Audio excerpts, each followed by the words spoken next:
Fenomena terdamparnya kawanan paus kerap terjadi di berbagai belahan dunia, tak terkecuali di Indonesia. Sementara belakangan ini ada 600 paus pilot ditemukan terdampar di 2 lokasi pantai di Selandia Baru. Sekitar 400 diantaranya mati sebelum para relawan bisa mengembalikan mereka ke laut. Dan masih banyak penemuan-penemuan lainnya di beberapa tempat di dunia, termasuk di Indonesia. Lalu apakah sebenarnya yang menyebabkan ikan paus bisa terdampar di pesisir pantai? Menurut penelitian, spesies paus yang paling sering terdampar adalah mereka yang hidup di laut dalam dan di lokasi yang sama.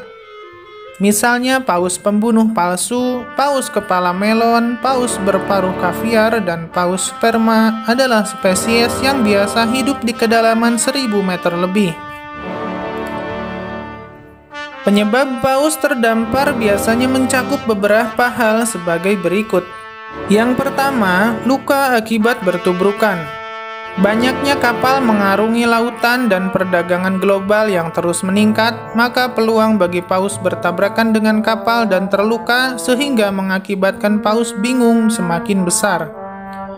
Kebingungan paus ini secara tidak sengaja membuat diri mereka berenang ke laut yang lebih landai dan terdampar di pantai. Yang kedua, gangguan pada sistem navigasi. Beberapa ahli biologi dan ilmuwan berspekulasi ikan paus kemungkinan besar menjadi terdisorientasi, sakit, dan bingung dengan banyaknya penggunaan sonar buatan manusia yang dapat mengganggu gelombang otak ikan paus. Selain itu, mengganggu penggunaan echolocationnya yang menyebabkan ikan paus kehilangan arah dan akhirnya terdampar. Beberapa ahli biologi percaya abnormalitas yang disebabkan oleh perubahan medan magnet bumi juga dapat mengganggu navigasi biologis paus yang menyebabkannya kehilangan arah. Yang ketiga, trauma. Pada umumnya, paus adalah ikan yang dapat mengenali arah dengan baik dan mereka merupakan perenang yang hebat. Namun, ada beberapa contoh ketika paus dapat bertabrakan dengan elemen alam yang besar, seperti bebatuan besar yang menyebabkannya terluka dan bingung. Trauma karena tabrakan ini juga bisa membuat paus terdampar ke daratan. Yang keempat, perubahan cuaca dan lautan akibat pemanasan global. Pemanasan global mengakibatkan perubahan pasang surut air laut hingga gunung es yang meleleh. Hal itu mengakibatkan sumber makanan paus seperti ikan dan plankton menjadi bergeser, sehingga memaksa paus untuk pindah dan berenang lebih jauh. Hal ini tidak menutup kemungkinan ikan paus berenang ke perairan dangkal dan bisa jadi membuatnya terdampar. Yang kelima, terjadinya bencana alam. Bencana alam yang dimaksud di sini adalah gempa bumi yang disebabkan oleh gunung meletus di dasar laut atau disebut gempa bawah laut. Seperti hewan lainnya, paus juga mempunyai naluri terhadap bencana atau gejala alam yang akan terjadi. Lalu mereka akan mencari tempat untuk berlindung, sehingga hal ini bisa menyebabkan mereka tersesat dan terdampar. Yang keenam, sakit atau terluka. Ketika paus sedang diburu oleh pemangsa atau berkelahi, mereka bisa terluka atau sakit. Dalam kondisi ini, mereka juga akan mencari tempat berlindung. Biasanya mereka akan mencari tempat yang aman, yaitu menuju pesisir yang dangkal. Para paus ini juga bisa terdampar karena terbawa arus dan air yang pasang surut.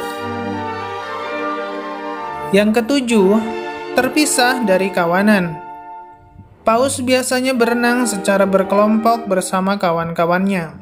Paus-paus tersebut bisa terpisah ketika mereka sedang mencari makan.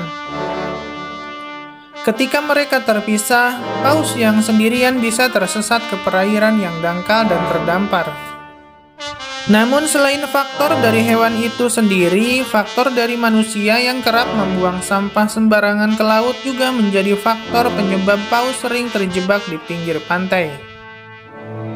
Seperti kejadian di Wakatobi, ditemukan sekitar 5,9 kg sampah di dalam perut paus. Hal ini tentu sangat memprihatinkan. Banyaknya sampah plastik yang berada di dalam laut menyebabkan paus tidak dapat membedakan mana makanan dan mana yang bukan makanan akibat tercemarnya lingkungan habitatnya yang menyebabkan disorientasi navigasi pada paus. Penyebab fenomena paus terdampar juga bisa dikarenakan pembuangan limbah domestik dari daratan masuk ke laut, terbawa oleh arus permukaan sehingga mengubah pola migrasi paus. Pembuangan sampah, terutama sampah domestik, dapat meningkatkan kadar nitrogen dan fosforus dalam air laut yang dapat menyuburkan kondisi perairan, sehingga sumber makanan paus menjadi banyak. Selain itu, perubahan iklim seperti perubahan arus dan pergerakan massa air laut menjadi rendah, sehingga tingkat kesuburan perairan dan kadar oksigen yang tinggi juga dapat meningkatkan ketersediaan sumber makanan bagi paus. Tingkat kesuburan perairan tersebut juga disebabkan karena pemanasan global dan pengaruh asap yang menghalangi cahaya matahari masuk ke dasar laut. Akibatnya, densitas air menjadi lebih lambat bergerak sehingga terjadi penumpukan sumber makanan paus di lapisan permukaan perairan laut. Terima kasih sudah menonton. Jangan lupa beri dukungan untuk channel ini dengan cara klik subscribe, like, dan share agar channel ini terus berkembang dan memberikan manfaat buat banyak orang. Nantikan video menarik lainnya dengan mengklik tombol lonceng notifikasi agar tidak ketinggalan video terbaru dari kami. Dan sampai jumpa di video berikutnya.